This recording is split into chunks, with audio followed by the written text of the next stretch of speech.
Shalawam, y'all. I'm back. Giving all praise and glory to the Most High, power of Abraham, Isaac, and Jacob. We're still looking at humility. Look at Matthew 23, the 23rd chapter, Matthew 23 and 12. Matthew 23 and 12.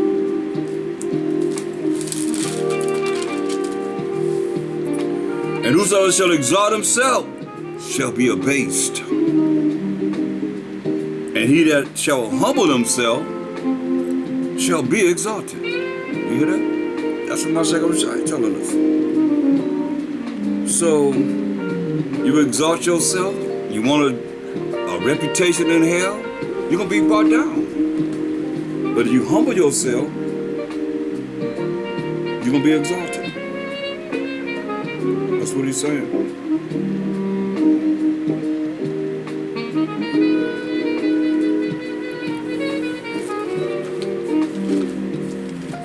Luke 14 and 11.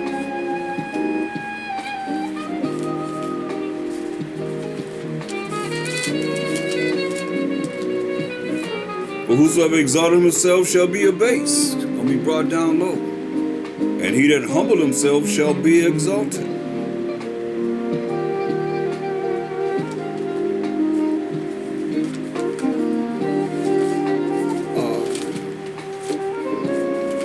Once again, let's go to Philippians. Concerning him, what did he do? He's saying it. He can say it because he did this while he was in the flesh, in the earth. Philippians 2 and verse 5. Philippians 2 and 5. It said, let this mind be in you, which was also in the H.O.I, who being in the form of the Most High thought it not a robbery to be equal with the Most High, but he was the son of the Most High. That's what it's talking about. But made himself of no reputation. Hear that? Made himself of no reputation, and took upon him the form of a servant, and was made in the likeness of men. And being found in fashion as a man, he humbled himself. Hear that? The son of the Most High. He told the Romans he could call down 12 legions of angels and destroy them. He humbled himself and became obedient unto death, even the death of the cross, the affliction that he had to go through. So he said, he that humbled himself shall be exalted, wherefore the Most High also have highly exalted him. There it is right there.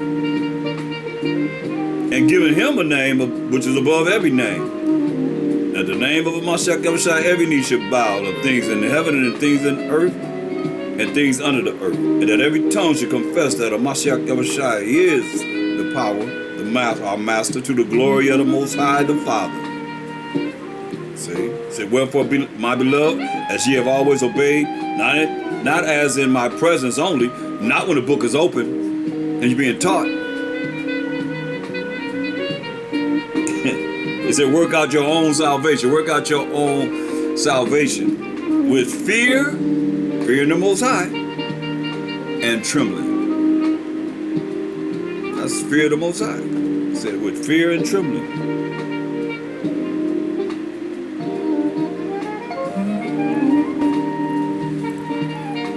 So from there, let's look at Luke, the first chapter.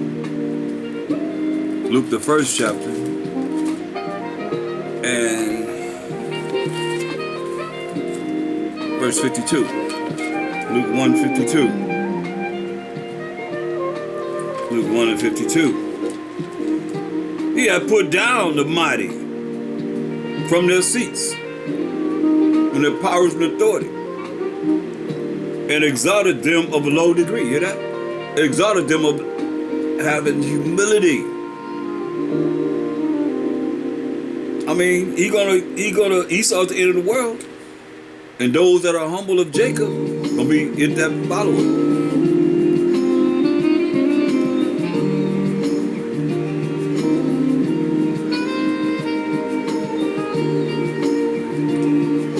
that, let's look at Luke 1:68. You want to know how the humble gonna be saved? He said, gonna save the humble person. Luke 1:68. Blessed be the most high power of Israel. Let you know he's not the power of everyone. He's the power of Israel. For he hath visited and redeemed his people. His people who are the 12 tribes of Israel. And hath raised up in horn or a power of salvation for us in the house of his servant David, who is the Mashiach Yahushua of the tribe of Judah, which tribe King David came out of. As he spake by the mouth of his holy prophets who had the spirit of a Mashiach, 2 Peter 1:11, which have been since the world began. What? They say that we, the 12 tribes of Israel, should be saved from our enemies. Yeah, we got to be saved from our enemies and from the hand of all that hate us. That's salvation right there. Being saved from your enemies and from the hand of all that hate us. To perform the mercy promised to our fathers and remember his holy covenant, his law, statutes, commandments. The oath which he swore to our father Abraham, that he would grant unto us, that we being delivered out of the hand of our enemies might serve him without fear. See?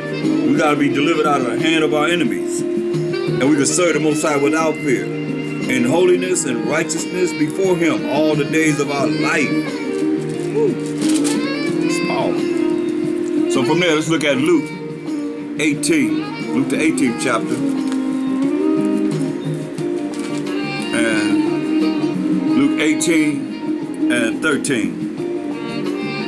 And the publican, standing afar, would not lift up so much as his eyes unto heaven, but smote upon his breast, saying, the Most High be merciful to me, a sinner. This marvelous in the eyes of the Most High. I tell you, this man went down to his house justified rather than the other. But the other was the Pharisee that was bragging about what he do. Before the Most High. Most High know everything we do. Remember, his eyes are 10,000 times brighter than the sun, beholding all the ways of man, even the secret things. Myself says, I tell you, this man went down to his house justified rather than the other. For everyone that exalted himself shall be abased, and he that humbled himself shall be exalted. See, a lot of times, a lot of times stories are told for edification. It's not for boasting, not for pride or any of that nature. But the Spirit of the Most High is rolling with people, and certain things happen as miracles.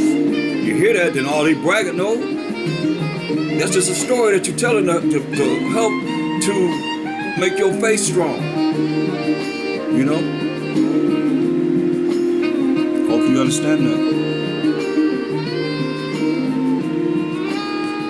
Let's go to Abraham. Go to Genesis, the 18th chapter.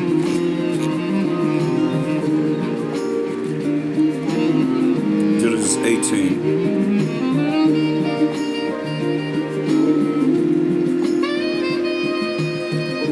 And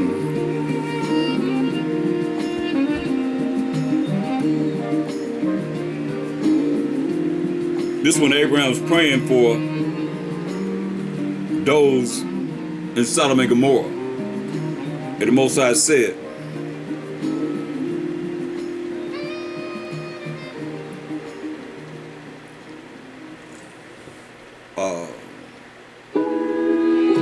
in Genesis 18:26, and the Most High said, if I find in Sodom 50 righteous within the city, then I will spare all the place for their sakes. And Abraham answered and said, behold, now I have taken upon me to speak unto the Most High, which am but dust and ashes.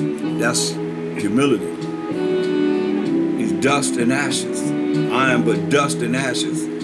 That's our forefather Abraham, showing you that he didn't exalt himself before the Most High. He said he was a mighty man. He said, but I'm just dust and ashes. I'm nothing. Peradventure there shall lack 5 of the 50 righteous. Wilt thou destroy all the city for lack of 5? And he said, if I find there 40 and 5, I will not destroy it. And he spake unto him yet again and said, now he's in humility. He said, I'm not but dust and ashes. That's humility.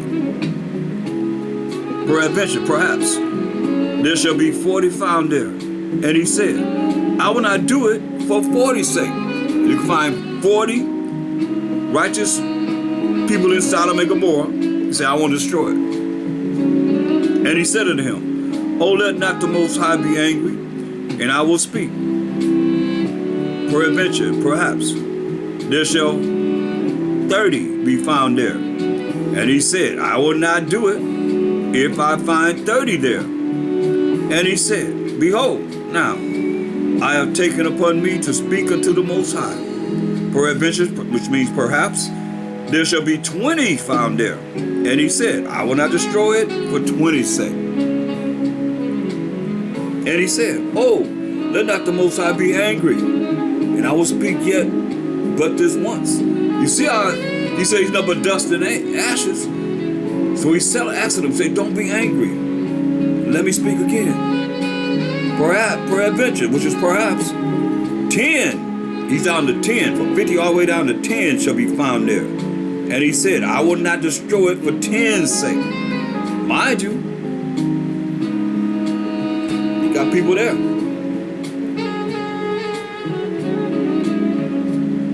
And the Most High went his way.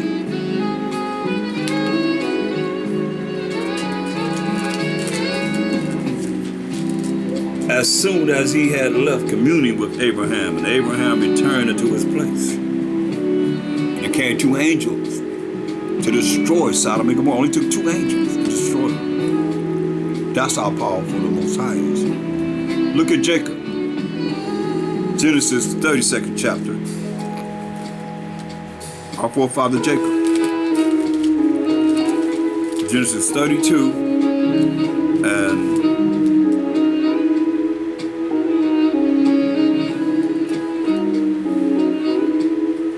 look at verse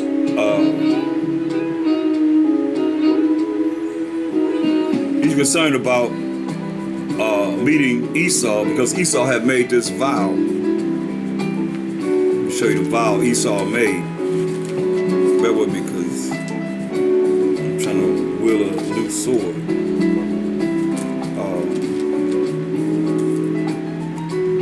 Esau made this vow in Genesis the 27th chapter, the 41st verse. And Esau hated Jacob, fraternal twin brother. And Esau hated Jacob because of the blessing wherewith his father blessed him. That's with everlasting life. And Esau said in his heart, he said in his mind, the days of mourning for my father Isaac are at hand. Then will I slay my brother Jacob. Hear that? So, and these words of Esau, her eldest son, were told to Rebekah. And she sent and called Jacob her younger son, and said unto him, behold, thy brother Esau, as touching thee, does comfort himself, purposing to kill thee.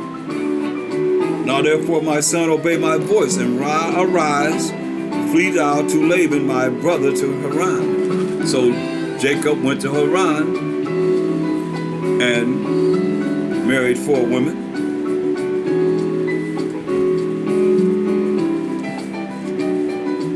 And now he's left Laban, his father is his uncle, and now he's on his way back home. And you know he got to meet Esau. So that's what he said. Genesis 32 and 9. And Jacob said, O power of my father Abraham, and power of my father Isaac, the Most High which said unto me, return unto thy country and to thy kindred, and I will deal well with thee. I am not worthy of the least of all the mercies. You hear what he's saying? This is humble. He's not exalting himself. He's the forefather of the 12 tribes of Israel. He got 4 wives and almost all the tribes except for 2 coming from him.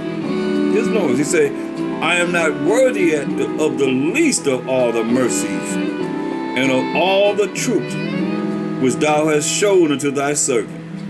For with my staff I passed over this Jordan, and now I am become two bands. Two, because he separated his family. He said one this way and one another way.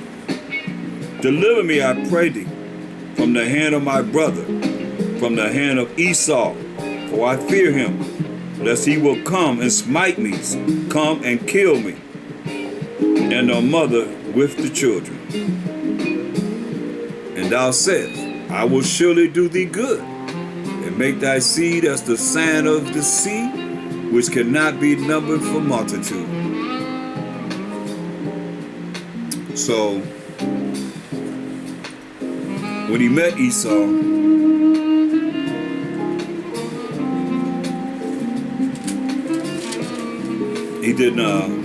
Esau didn't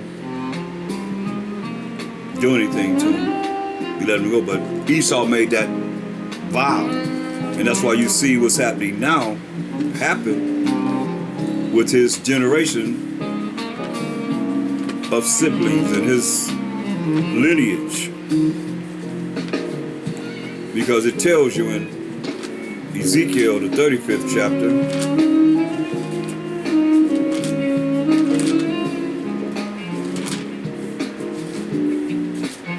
and verse 5, I know it says, Ezekiel 35 and 5, because thou hast had a perpetual hatred, and have shed the blood of the children of Israel by the force of the sword in the time of their calamity, in the time that their iniquity had an end. This is what Esau's doing. You can see it right now. He's killing us. That's why Zechariah 11 and 5. Zechariah 11 and 5. He's fulfilling what his forefathers said he was going to do. Once he buried his father Isaac, their father Isaac, he's going to kill his brother Jacob. He didn't do it, but he made that vow. That's why it says in Zechariah 11 and 5, whose possessors, we're in their possession, slay them, kill us, murder us, and hold themselves not guilty. That's how insignificant we are. Whose possessors slay them, they kill us, and hold themselves not guilty. And they that sell them say, blessed be the Most High, for I am rich, and their own shepherds pity them not. Where your mega leaders at, and being out on the forefront, bringing forth these scriptures, and bringing forth something to bring forth what is going on right now, and solutions, instead of the same thing, marching and you don't get nothing out of that. Who are you going to vote in that's going to do something for us? The children of Israel.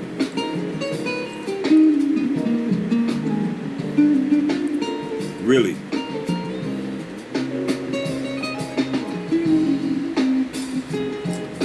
That's why the Most High said you only need him. But no, we want a king. We want to vote in somebody up. He going to sign us Saul and David and all the rest of the kings that we wanted. All we needed was the Most High. Period. He told us what he going to do. He get a king. We subject under him.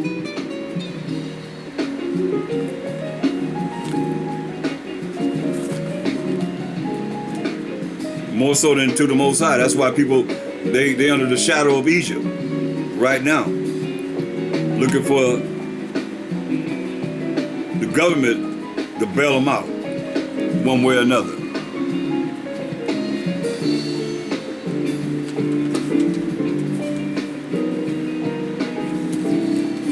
There's nothing wrong with taking advantage of all that you can get. Women, we work for free. You got nothing to call us lazy? Shit, we work for free. Hundreds and hundreds and hundreds of years. For free. They get a dime, didn't receive no money.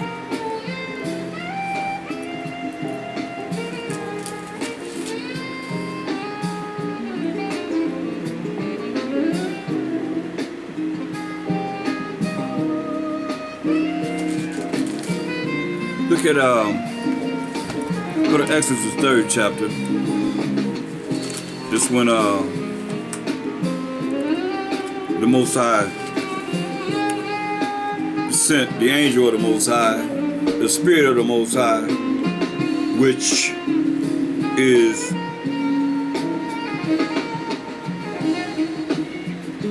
I say H.O.I as an angel to deal with Moses.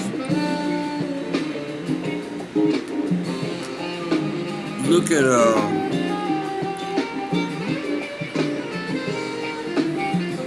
at the humility of Moses.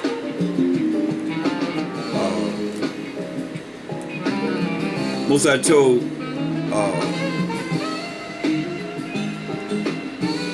in Exodus 3:9, he said, "Now therefore, behold, the cry of the children of Israel is come unto me."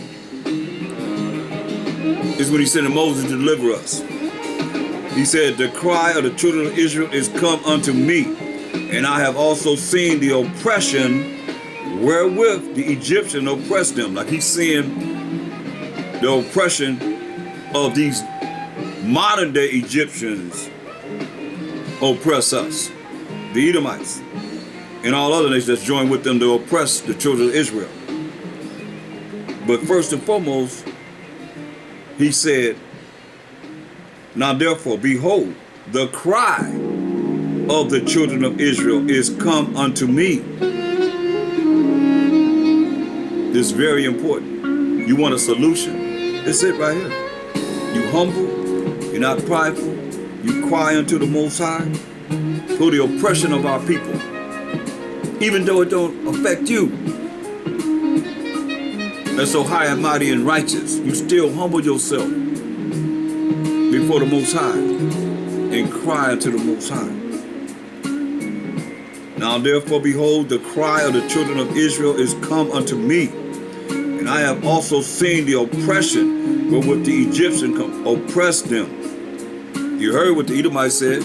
They got a perpetual hatred and have shed the blood of the children of Israel in the time that our calamity had an end. Just here it is now. What part of that you don't see? That's prophecy being fulfilled right in our face. Say, "Come now therefore, and I will send thee unto Pharaoh." The angel speaking to Moses. The angel of the Most High, the Spirit of the Most High. "That thou mayest bring forth my people, the children of Israel, out of Egypt." Hear that? So the people of the Most High are the children of Israel, 12 tribes of Israel. And Moses said unto the Most High, this is what Moses said, "Who am I?" This is humble. This is showing forth humility from Moses. He said, and Moses said unto the Most High, "Who am I? Who am I? That I should go unto Pharaoh, that I should bring forth the children of Israel out of Egypt?" He said, "Who am I? I'm nobody." And he said, "Certainly I will be with thee, and this shall be a token unto thee, that I have sent thee when thou hast brought forth the people out of Egypt. Ye shall serve the Most High upon this mountain."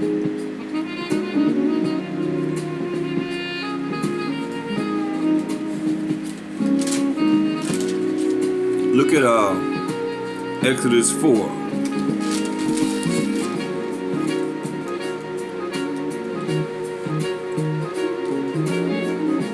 Look at Exodus 4 and verse 6.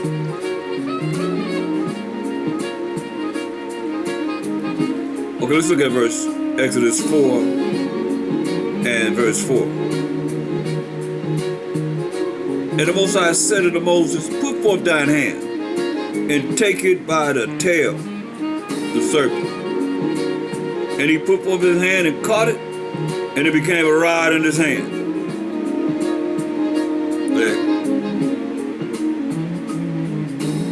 "That they may believe that the Most High power of their fathers, the power of Abraham, the power of Isaac, and the power of Jacob, has appeared unto thee. That's the Most High's name forever in the memorial of all generations. The power of Abraham, the power of Isaac, and the power of Jacob. That's his name forever. Can't go wrong with praying in the name of the power of Abraham, the power of Isaac, and the power of Jacob. And Jacob being the forefather of the 12 tribes of Israel. See, that they may believe that the Most High power of their fathers, the power of Abraham, the power of Isaac, and the power of Jacob has appeared unto thee. And Most High said furthermore unto him, put now thine hand into thy bosom. He done made the rod turn into a serpent and Tony grabbed by the tail and turned back into his rod. He said, hey, this down. He said, look. And the Most High said furthermore to him, put now thine hand into thy bosom. He said, put your hand in your bosom. And when he took it out, behold, his hand was leprous as snow. So leprous being white like the palm of your hand, the palm of your hands, the bottom of your feet. That's leprous. Behold, his hand was leprous as snow. And he said, put thine hand into thy bosom again. And he put his hand into his bosom again and plucked it out of his bosom. Plucked it out of his bosom. And behold, it was turned again as his other flesh, meaning dark.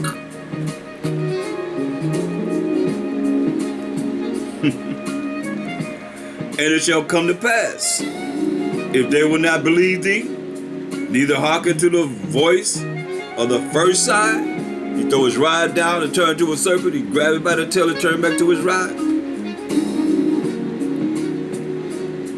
That they will believe the voice of the latter sign. When he put his hand in his bosom and pulled it out, it turned white as snow.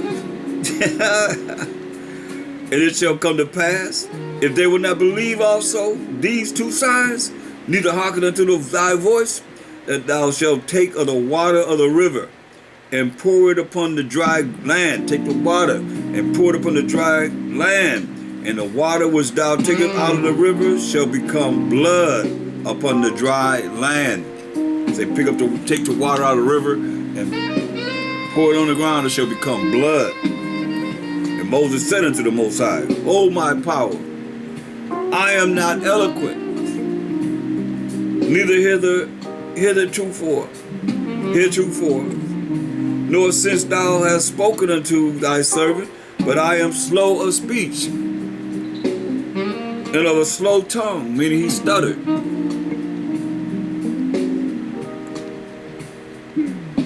And Moses said unto the Most High, O my power, I am not eloquent. He said, I'm not an eloquent speaker, neither heretofore, nor since thou hast spoken unto thy servant, but I am slow of speech, he stuttered, and of a slow tongue.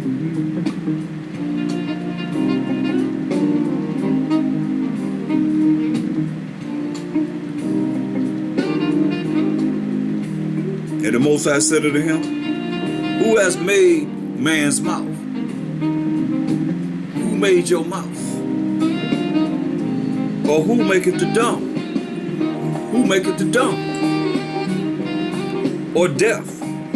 Or the seeing? Or the blind? Have not I, the Most High?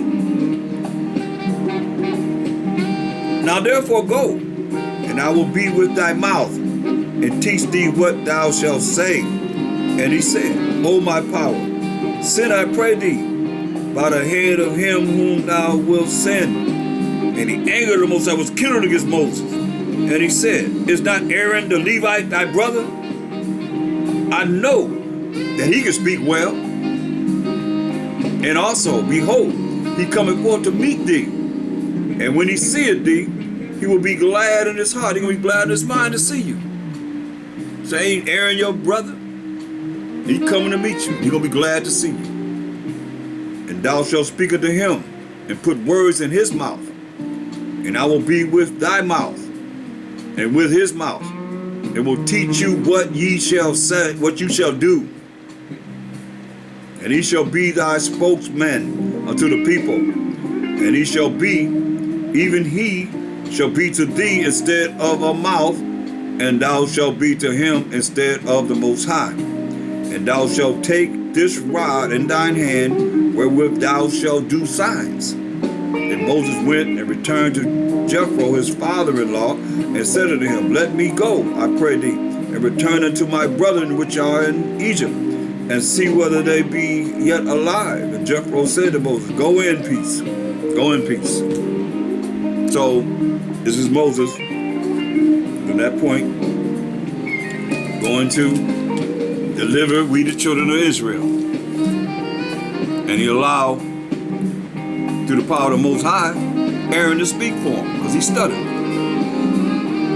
Look at 1 Samuel's, King David, 1 Samuel's 18th chapter. Go to 1 Samuel, the 18th chapter. And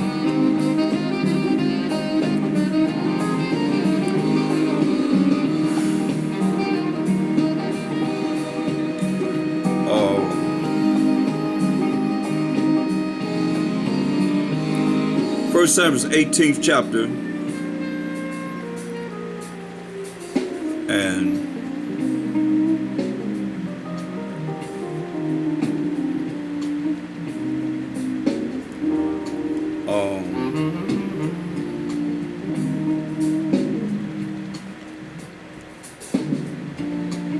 Saul was jealous of King David. Well, he was not king, because Saul was the king, but he was jealous of David because the women came out, they were singing songs when they came from the battlefield. Women were singing songs. Saul killed thousands, David killed tens of thousands. So he got jealous. And this is what happens. This is what happens to a lot of people. So you understand how this evil gets to the person having to do heinous and wicked things. 1 Samuel 18:10. And it came to pass on the morrow that the evil spirit from the Most High came upon Saul, because verse 9, and Saul eyed David from that day and forward. You know, he started hating on David. So he drew evil to him. Most High don't want us to hate each other. He said, love thy neighbor as thyself. So it says, and it came to pass on the morrow that the evil spirit from the Most High came upon Saul, because he drew evil to him. And he prophesied in the midst of the house. And David played with his hand, because he played the harp, as at other times. And there was a javelin in Saul's hand, and Saul cast a javelin at David. And he said, I will smite, I will kill David, even to the wall with it. And David avoided out of his presence twice. Did it twice. David, he moved fast. He couldn't get him, right? And Saul was afraid of David, because the Most High was with him and was departed from Saul. Hear that? So the Most High departed from Saul. That's why it says in verse 10, and it came to pass on the morrow that the evil spirit from the Most High came upon Saul. Why? Because the Most High had departed from Saul. Verse 13, therefore Saul removed him from him and made him his captain over 1,000. And he went out and came in before the people. And David behaved himself wisely in all his ways. And the Most High was with him. See that? Wisely, doing what the Most High would have him do. And the Most High was with him. Wherefore, when Saul saw that he behaved himself very wisely, he was afraid of him. Because the Most High had departed from him. The Most High said, Most High said David was a man after his own heart. So we see that the Most High is rolling with David. He became afraid of him. I mean, he done threw the javelin at him twice to try to kill him. But all Israel and Judah loved David, because he went out and came in before them. And Saul said to David, behold, my elder daughter, Miriam, her will I give thee to wife.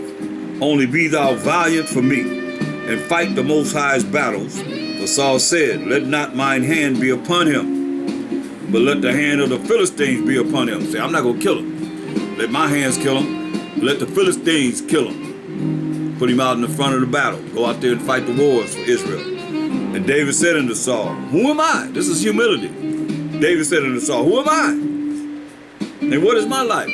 What does my life mean? I'm nothing. I'm nobody. Or my father's family in Israel. that I should be son-in-law to the king? That's humility. He said, who am I? In my family life, my father's life, who are we?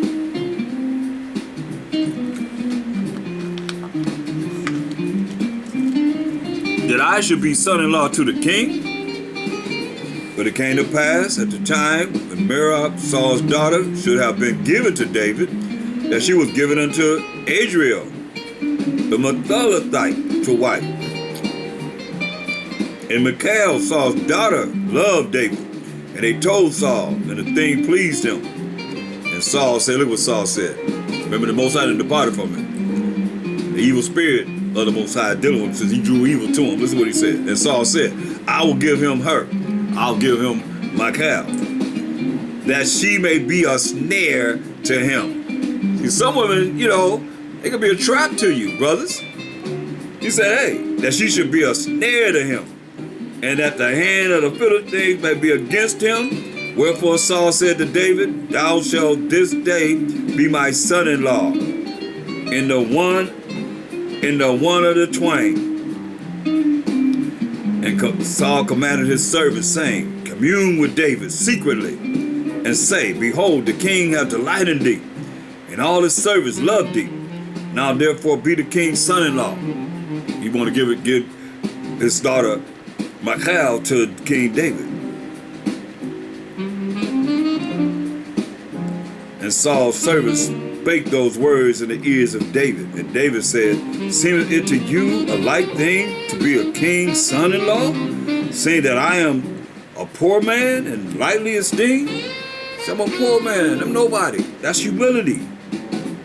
And he said, seemeth it to you a light thing to be a king's son-in-law, seeing that I am a poor man and lightly esteemed?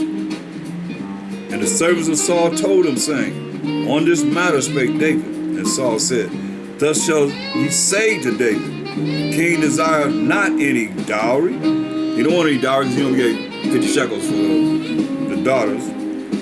But in 100 foreskins of the Philistines, trying to get him to go out there and be killed by the Philistines. Evil, remember? Evil spirit of the Most High, because he drew evil to him. The Most High is righteous. So you want to be evil? Okay, the Most High sent an evil spirit to you to deal with you. And Saul said, verse 25, thus shall he say to David, the king desireth not any dowry, but in 100 foreskins of the Philistines to be avenged of the king's enemies. Go out there and kill 100 Philistines to be avenged of the king's enemies.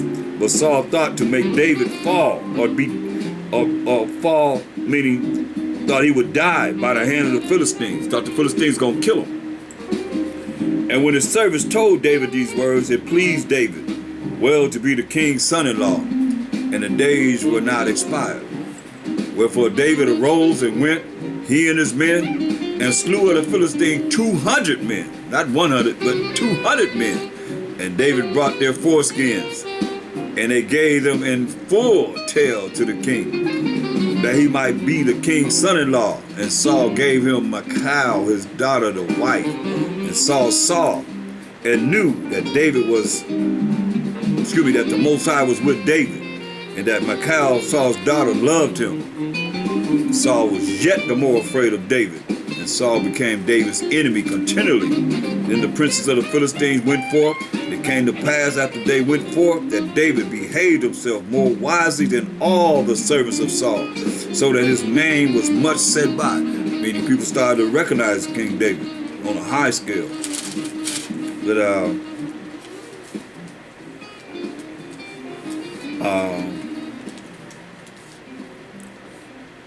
look at I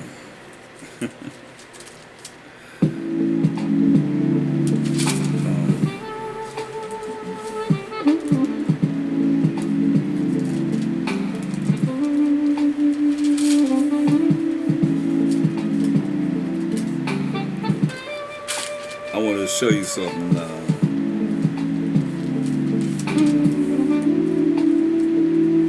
Because when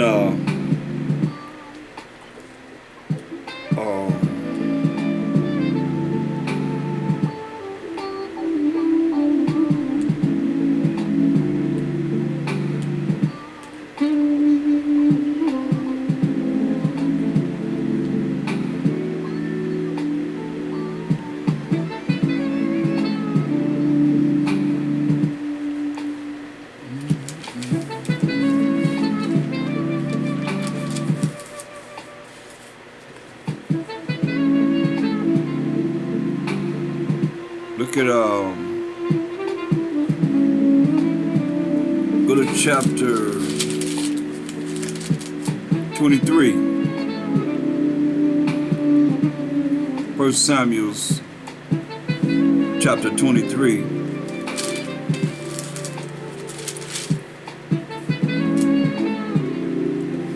Verse 14.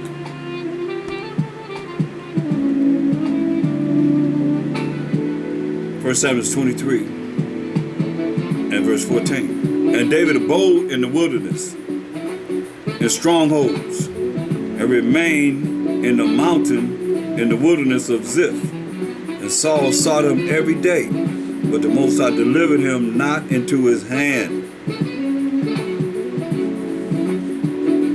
The Most High was with him.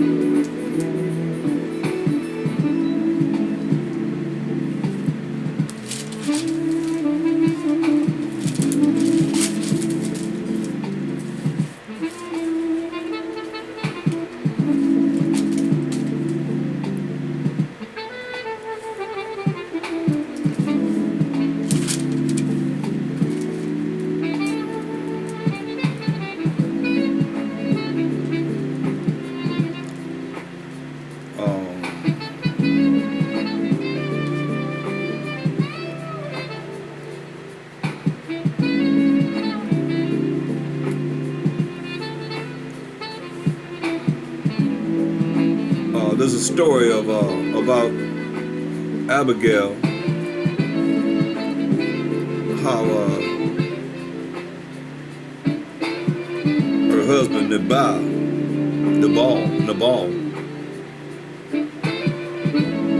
how he wouldn't help feed King David's men when they watched over his, made sure nothing happened to his crops, nothing happened to his livestock.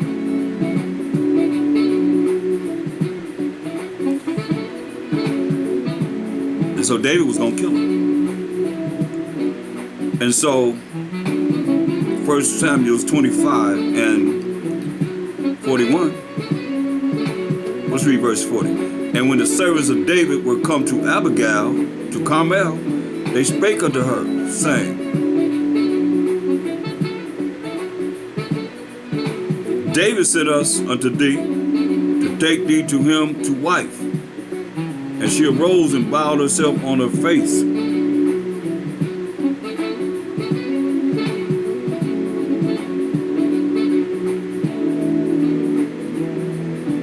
Well, let me let you know that. Let's go to verse 37 so you understand. Let's go to 36. Because like I said, he wouldn't help us. He wouldn't help David.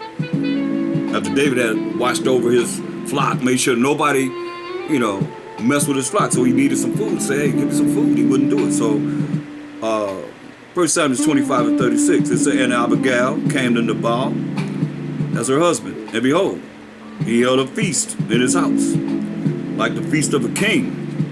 And Nabal's heart was merry within him, for he was very drunken. He drank a lot. He was